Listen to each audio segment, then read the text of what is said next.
What's up? Hello, my name is Caleb Hegg. I'm the director of Pronomian.com, and we're going to continue our study in the book of Acts, particularly chapter 15. And I apologize for not posting last week in this series. However, I decided to take the week off, and so I didn't post anything. This week, I want to offer you a sincere happy Passover, because Passover, I know that you're probably watching this later, but Passover is actually in 2 days. And if you don't celebrate Passover, then happy Easter to you. And no matter what you celebrate, whether it's Passover or Easter, I hope that you have a meaningful week with a focus on the risen Lord and the work that he has done on the cross. Okay, with that said, I was actually planning on taking this week off, but I decided to do something a little special. I've used the term circumcision, and I've referred to the notion that circumcision is used in multiple ways. One is the physical cutting off of the foreskin from the male organ of procreation, but that there's another meaning that is used within the apostolic scriptures or the New Testament. That meaning is a conversion process, and I've used that. I've kind of set up that belief, but I haven't really talked about the reasons, like in depth, why I believe that. I've referenced a couple of Bible passages, but I want to go further into that. So what I'm going to do today is I'm simply going to read from the commentary that I wrote on the book of Acts. There is a section starting on in the chapter that deals with Acts 15 starting on page 271, which talks about the term circumcision. Now, next week I'm going to come back and we're going to get back into the text of Acts 15. But today what we're going to do is we're just simply going to look at what I've written on this and try to solidify a little bit more why I believe that the term circumcision actually can mean a process of a man-made process. This is very important, man-made process of conversion. I think that this is what's happening, one of the things that's happening. Now, we're going to get into next week, we'll get into the idea of sanctification and why the apostles are talking about sanctification and whether or not it relates to the Torah, whether or not it relates to the law of Moses. And we see this, I believe, in verse 5. Acts 15:5, they say, these Pharisees come down and come into the assembly and they say, look, the Gentiles have to be circumcised and they have to keep the law of Moses, okay? And so what we're dealing with right now is the idea of circumcision.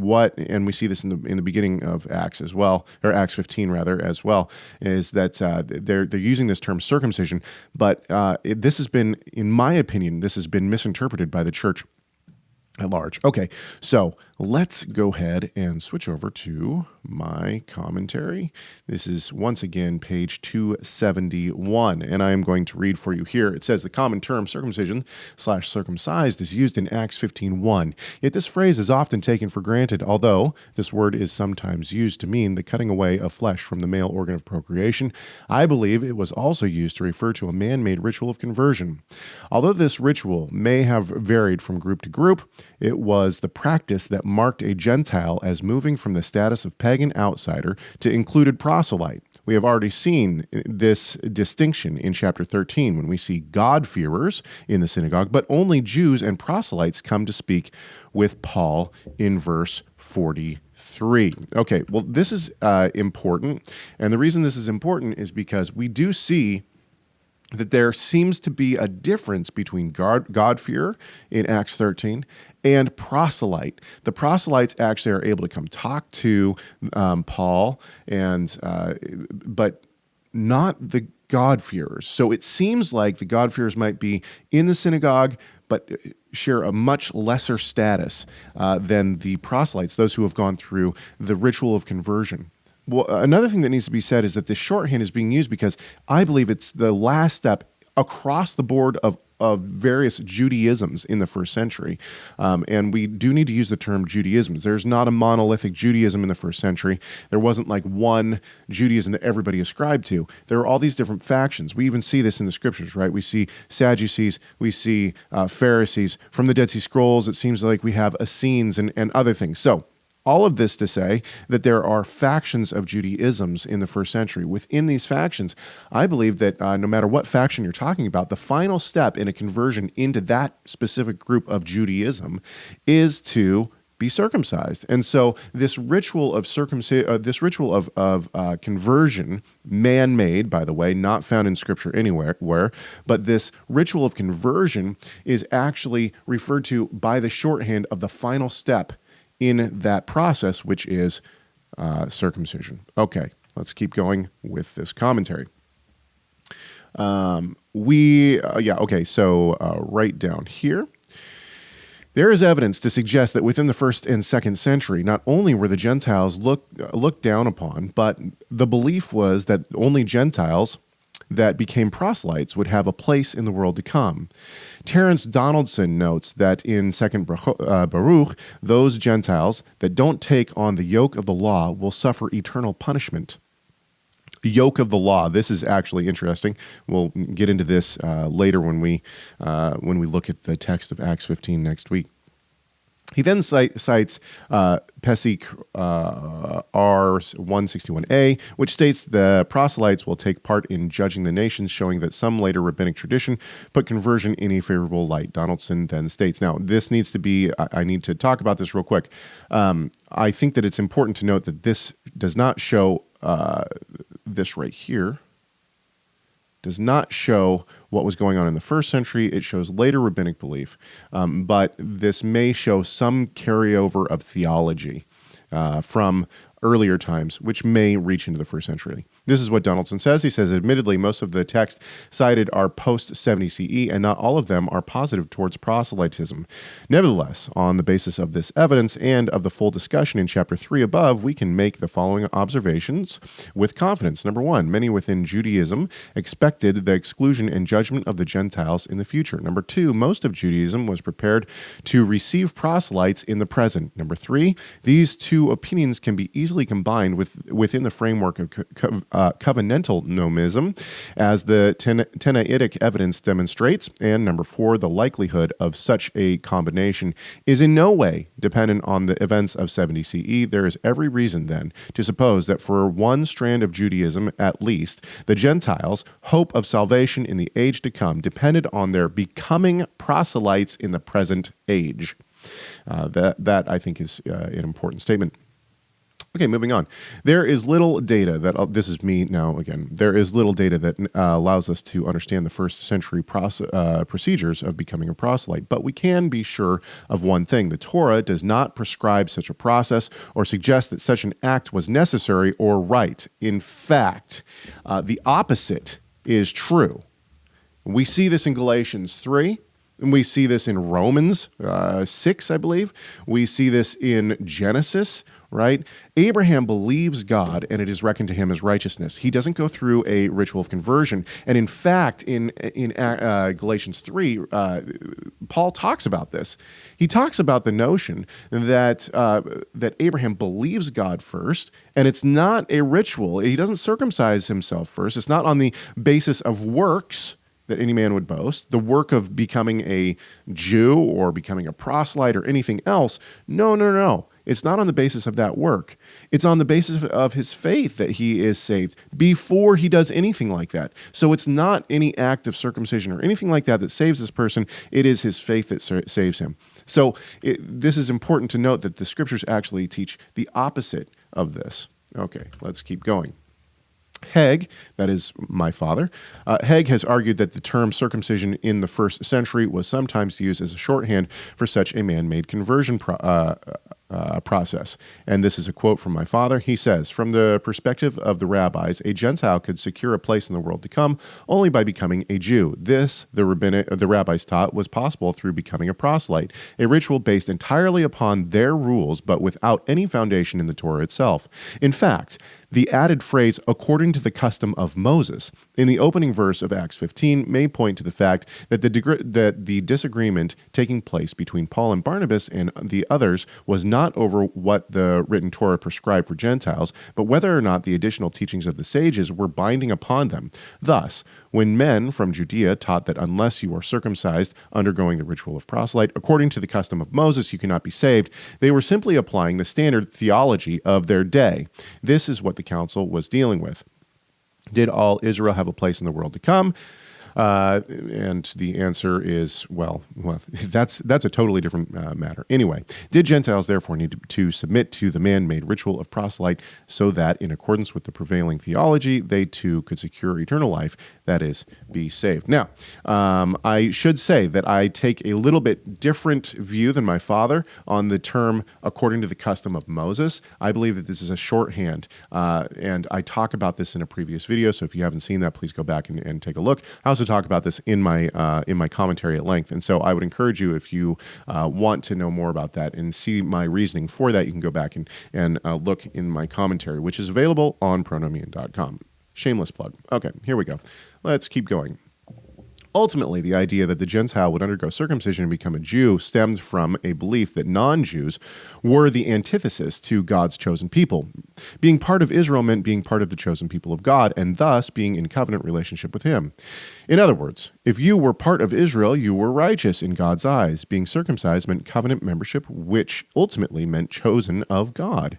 There are ways that a person could be cut off from their people, but a person who was circumcised, either on the 8th day or later in life, was seen as Jewish. This is important, was seen as Jewish, and therefore part of God's chosen people.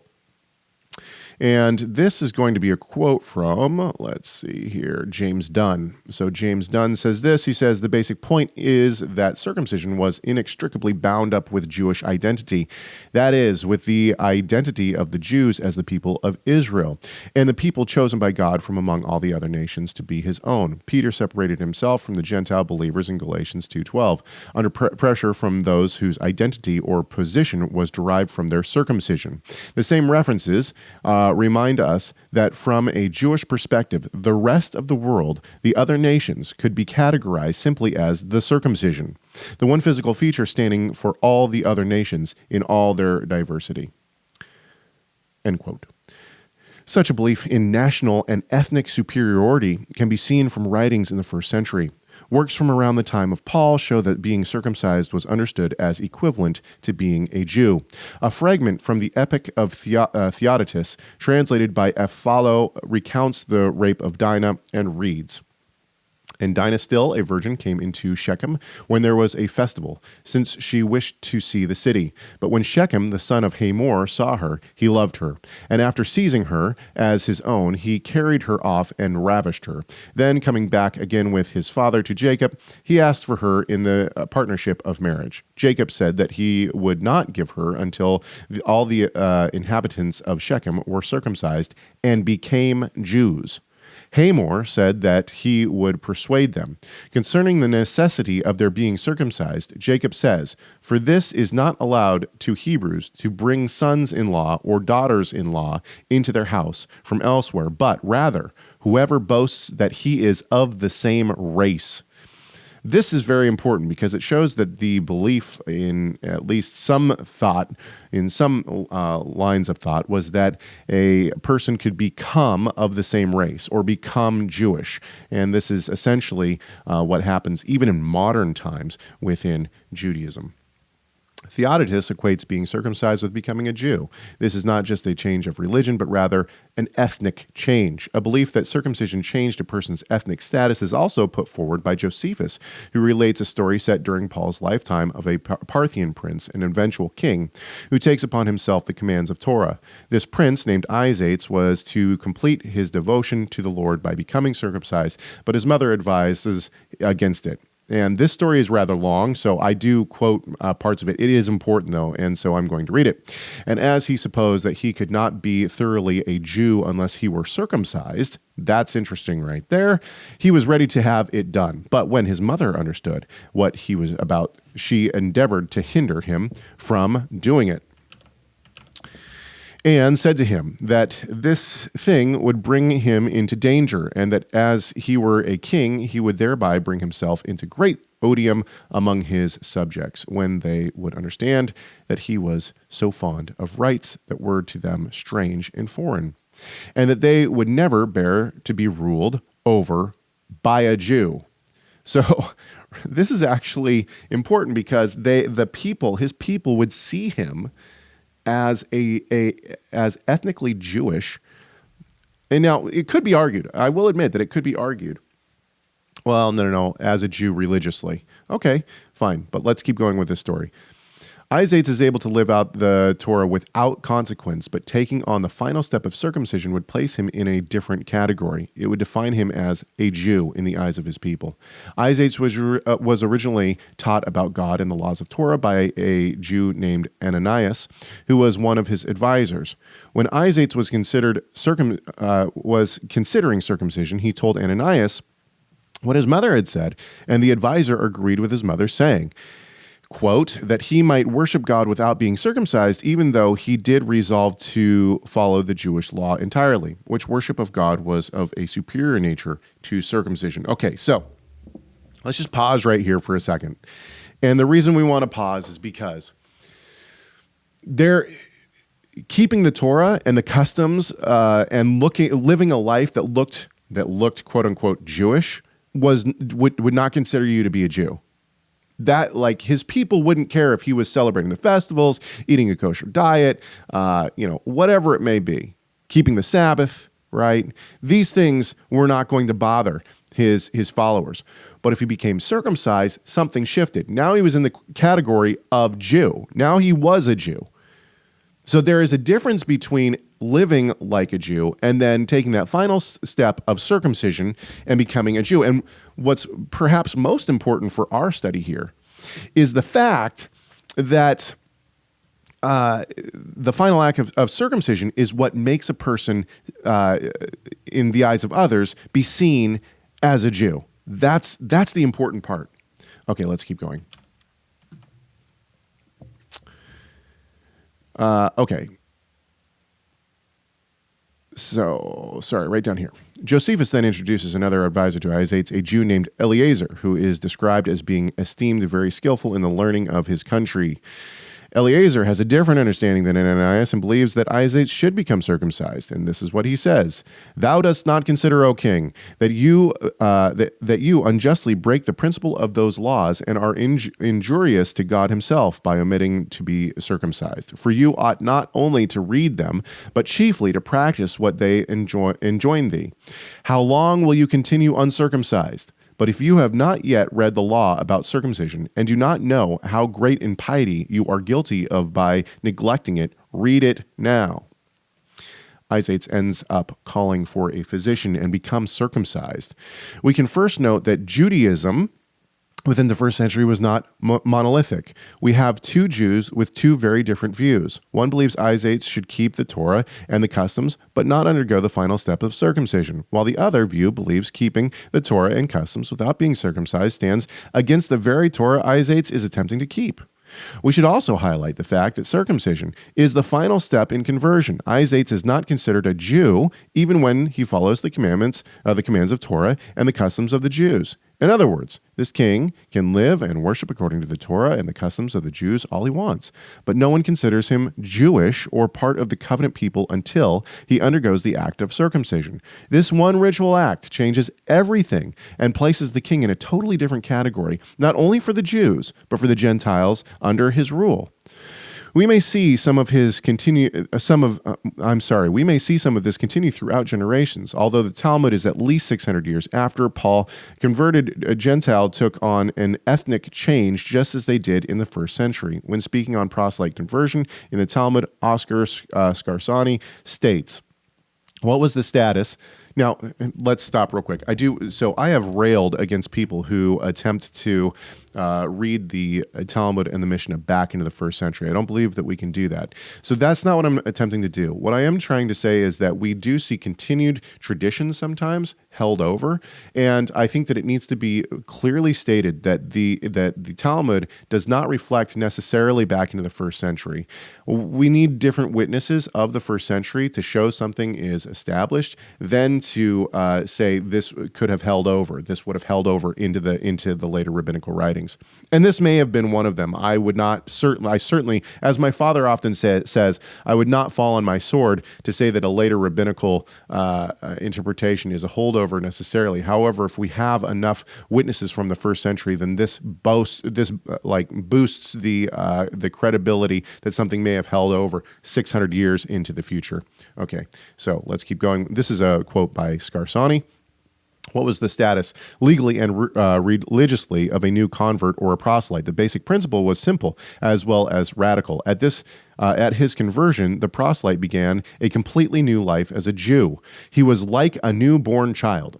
His entire Gentile past was annulled, which meant two things. His sins were wiped out together with his past, and his former family relations were annulled. From now on, he had no father or mother, and only such offspring and family as he made after his conversion. So complete was the break with the past that in theory a proselyte could marry any of his or her former relatives. Accordingly, the rabbis had to make special rulings to regulate this. We need to be very cautious reading later rabbinical texts into the first century. My point is not to suggest that since the later rabbinical text states something, it must have been believed in the first century, but rather the change in ethnic status that we see in first century writings continued into the Talmudic time 600 years later. And we may say even became more stringent and more rigorous. For Isaiah, there may have been some interesting social problems that arose from his change in status. How was a Jewish king supposed to rule a Gentile people? Jews weren't even allowed to eat with non-Jews, as can be seen from the non-canonical book of Jubilees and from the scriptures themselves. And here's the quote from Jubilees, "And you also, my son Jacob, remember my words and keep the commandments of Abraham your father. Separate yourselves from the Gentiles and do not eat with them, and do not perform deeds like theirs, and do not become associates of theirs, because their deeds are defiled, and all their ways contaminated and despicable and abominable."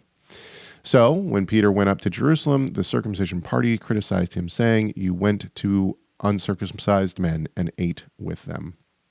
In Galatians 2:12 through 13, or before certain men came from James, he was eating with the Gentiles, but when they came, he drew back and separated himself, fearing the circumcision party, and the rest of the Jews acted hypocritically along with him, so that even Barnabas was led astray by their hypocrisy. Beyond various social norms that might now be required of Isaiah, this official change in status meant he could no longer worship or participate in any pagan rituals or idol worship. He had turned his back on the gods of his people in favor of the single God of Israel. Yet, for our study, we need to simply focus on the acts of circumcision. The cutting away of the foreskin was the final act in conversion from being pagan and Gentile to being chosen in Israel. This is where Paul's discourse on circumcision comes into play. Paul is not suggesting that Gentiles not observe the commandments of God and reject the physical act of circumcision. Such a teaching would go contrary to the Torah and the teaching of Moses, something Paul claims he has never done. He says in Acts 25:8, Paul argued in his defense, "Neither against the law of the Jews, nor against the temple, nor against Caesar have I committed any offense." He says in Acts 28:17, "Brothers, though I had done nothing against our people or the customs of our fathers, yet I was delivered as a prisoner." Certainly, and the point here is certainly that speaking against something that the Torah commands would be speaking against the Torah and the customs of the fathers. Saying that people didn't have to get circumcised, like physically circumcised, would be speaking against those commands. So that's the point here. When looking at the conversion of Isates, one of the questions that arises is whether or not this king went through an officially sanctioned conversion process or not, or if there was an official conversion process. Perhaps a better way to state the question is, could any Gentile go to a physician, have his foreskin removed, and instantly be considered a Jew and part of the chosen people? The evidence suggests the ritual had to be overseen by someone of high standing. We see this even in the apostolic scriptures, right?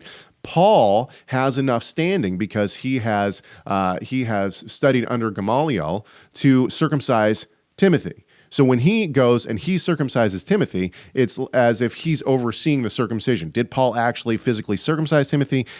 Probably not. He probably had somebody else do it, but he was the one who oversees the circumcision of Timothy. And because he has such a high status, it's seen as legit. Okay, the evidence suggests the ritual, I'm right here, by the way. I don't know if you can see that. There you go. The evidence suggests the ritual had to be overseen by someone of high standing. For instance, Isates is told to be circumcised by Eleazar, thus sanctioning his conversion and most likely overseeing the final act of circumcision. Likewise, Acts 16:3 tells us that Paul circumcised Timothy. Does this mean that Paul physically cut away Timothy's foreskin? Or does it mean that Paul was the one who sanctioned the conversion and oversaw the final act of circumcision? No matter what, Timothy is suddenly seen as acceptable by the Jews, but why? Because his status changed from Gentile to Jew. This is what the council was dealing with. Did all Israel have a place in the world to come? Did Gentiles therefore need to submit to the man-made ritual of the proselyte so that, in accordance with the prevailing theology, they too could secure eternal life, that is, be saved? I believe that's my father once again. Paul's continued discussion of Gentiles and circumcision was not confronting the physical act of circumcision, but rather was challenging the notion that ethnic heritage, that is, being Jewish, was what saved a person, by bloodline, that is. Within the Judaism of the first century, keeping the commandments didn't save you. What saved a person was being part of Israel. Thus, if a Gentile wanted to be saved, they needed to become ethnically Jewish. Let's see who this is. This is Mark Nanos. Mark Nanos says, I submit that Paul also means by faith or faithfulness, apart from circumcision, not simply believing in contrast to taking action, especially not in contrast to acts of righteousness, for it is precisely to such a behavior that the gospel calls them to be enslaved. Paul was not seeking to bifurcate faith and action deeds by advocating that faithfulness for Christ-following non-Jews meant not becoming circumcised, any more than Josephus's Ananias or Eleazar were making such a bifurcation, when they alternatively urged the non-Jew Isates to avoid or undertake circumcision as the appropriate course of faithfulness. The work or deed or act or rite, singular or plural, in view in all of these articulations of faithfulness specifically revolves around whether faith or faithfulness requires identity transformation into becoming Jews, Israelites, or not. The suggestion that circumcised can be shorthand for a ritual of conversion may find support in Paul's own writings when he states circumcision is nothing and uncircumcision is nothing, but what matters is keeping the commandments of God. So I think I'll leave it there for today. And I mean, we're coming up on a half an hour here, but all of this to say, I think that there is evidence from the first century that shows us that circumcision was a shorthand for conversion or for becoming a Jew, being included into the covenant, and therefore the Jews of the first century, particularly the Pharisees in Acts 15:5, were arguing that a person had to be circumcised to be saved. And this meant that it was not by faith, as Paul teaches and the scriptures teach and what happened to Abraham, but rather that it was some ritual of conversion. Okay, I hope that this has been helpful, and I will see you hopefully next week when we look at Acts 15. Thanks so much, guys.